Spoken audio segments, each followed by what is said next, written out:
Hi, this is Boki, and today I want to try something. Usually I try to script or kind of outline my videos beforehand because otherwise this turns into like a nightmare to edit. But I've got some wine and I've got an idea and I'm just gonna go for it and we're gonna see. If it's terrible, then it's just not gonna get posted and then this is all meaningless stuff that I'm talking about right now. And I'm talking about this as if I'm trying something super revolutionary. I'm not. All I want to do today is talk about the music that I've been listening to while reading some of the books that I've read this year. I grew up on music, I played violin for a very long time, but I don't know how to talk about music the way that I talk about books. But I don't know, I feel like there's it's fun to kind of see the synergy between what you're listening to and what you're reading. So I have just kind of my list of books here, and I think I'm just gonna do maybe probably 5-ish books that I really remember listening to something specific while reading it. I think one of the things that's kind of fun when you pair your music and your reading together is you start to if you hear a certain song, you'll kind of remember it as an association with that book. And that's happened to me with some albums now this year where I really associate them very strongly with certain books or even certain types of books. So let's just go into it. The first book and then I'm going to talk about that I remember listening to something very often too was Red Sparrow by Jason Matthews. Red Sparrow, it was the book behind the Jennifer Lawrence movie. It's basically about spies and it's very heavily centered around this one Russian spy.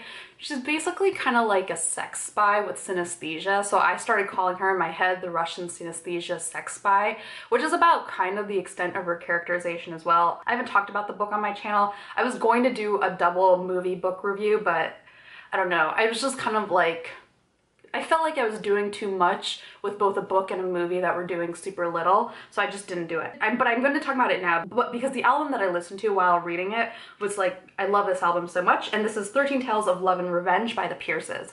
The Pierces are going to come up later, so I think I'm having a moment with the Pierces this year. I think they're a duo. They sort of do a folkish, countryish kind of singing thing, and 13 Tales of Love and Revenge is such a good album. If you watch Pretty Little Liars or you know the intro song, that's by the Pierces. It's on this specific album, and I love that song so much. I'm pretty sure that's how I found out about them. This album is basically two girls strumming a guitar and talking about how angry they are and how they want to get revenge and things.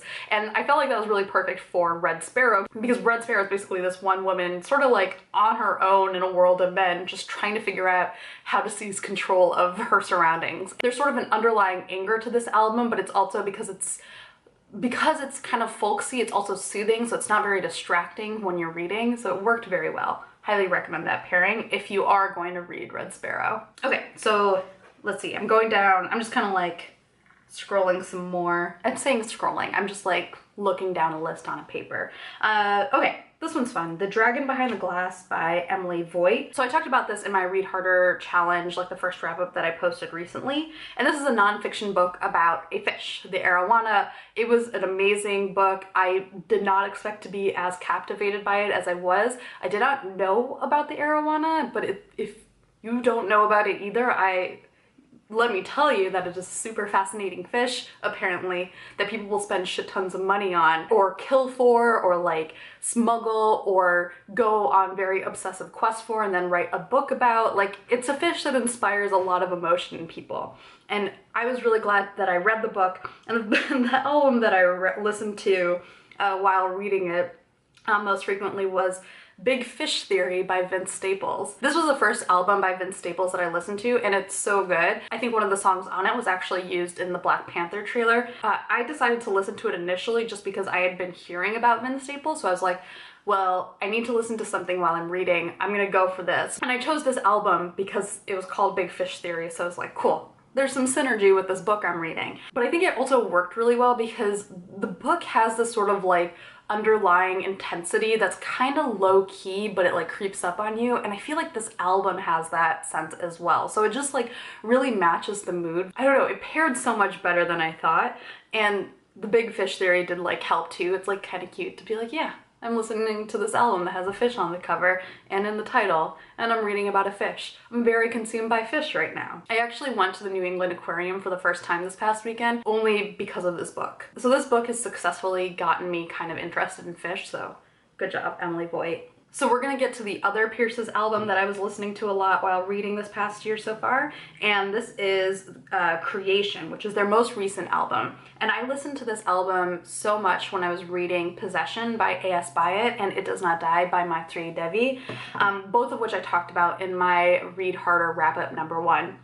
And oh, I love this album so much. It has this really wonderful ethereal kind of quality to it, and Creation in particular, the song that like the title of the album is taken from, and which is the first song on the album, it's just such a beautiful song about like linking like kind of like romance and creating together, which is what those books are basically about. Possession features basically long poems in it that have this sort of fantastical element to it that matches up so well to the fantastical nature of some of these songs that they have.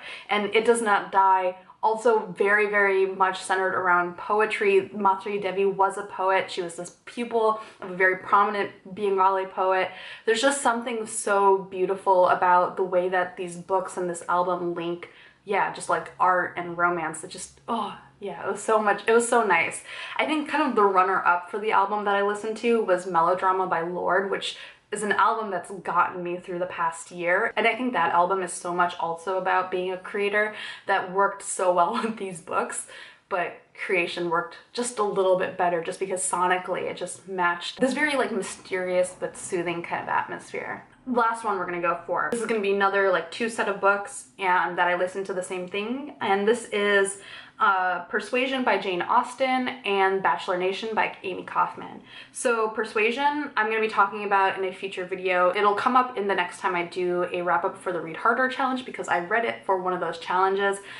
It's a Jane Austen novel, so it's basically about 2 people who have to figure out that they need to get married to each other. Bachelor Nation is a book about The Bachelor. It's kind of like a behind-the-scenes look while also sort of talking about the place that The Bachelor holds in our culture. I hate The Bachelor.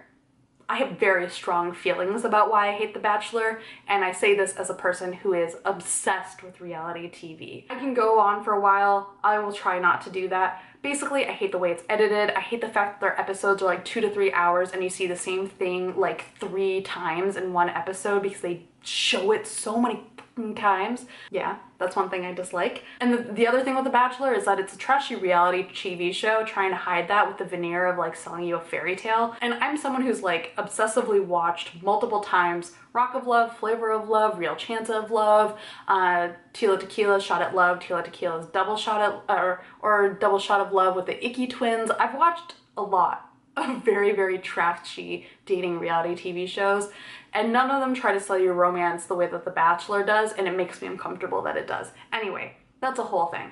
But because I am obsessed with reality TV, I had to read this book, and I'm really glad I did. With both of these books, when I was reading them, I listened to Taylor Swift. I feel like Taylor Swift is like the perfect complement to Bachelor Nation because I feel like Taylor Swift is doing something similar where she's trying to sell you this sort of like fairy tale of romance, but it's all centered around her. And I'm sort of fascinated by that. And obviously it's problematic in some ways, but when it comes to like the way that she tries to weave romance into her like self-built narrative, I find it interesting. I just feel like cheesy Taylor Swift romance songs, Bachelor, they work together. Like, that's a perfect marriage. With Jane Austen, I feel like it's something similar. I feel like even though it's like set in a very different time, there's sort of a feeling for me of like, if Jane Austen were gonna be set in the modern day, it would be set to a Taylor Swift soundtrack. If I were to overstate the importance and the talent of Taylor Swift, I would even go as far as to say that she is our modern day Jane Austen. She could be. And that's why I think they work together. I think there's just something about the way that like Taylor Swift's music feels like she's dishing about her own life that kind of like mirrors the way that Jane Austen's books feel like they're dishing about, you know, these specific characters' lives. Like there's just something, yeah, dishy about it that makes them pair really well together. So yeah, this was fun. This is fun. The final product that you're seeing is going to be very edited down, but this was a very scattered video to make. I hope it was fun and that you guys enjoyed it. Let me know what you like, if you guys have specific book music pairings that you've also found really fun, or if you're someone who's like has to listen in silence, or like you have like a go-to album for all of your books. Let me know down below, and thank you guys for watching. Bye.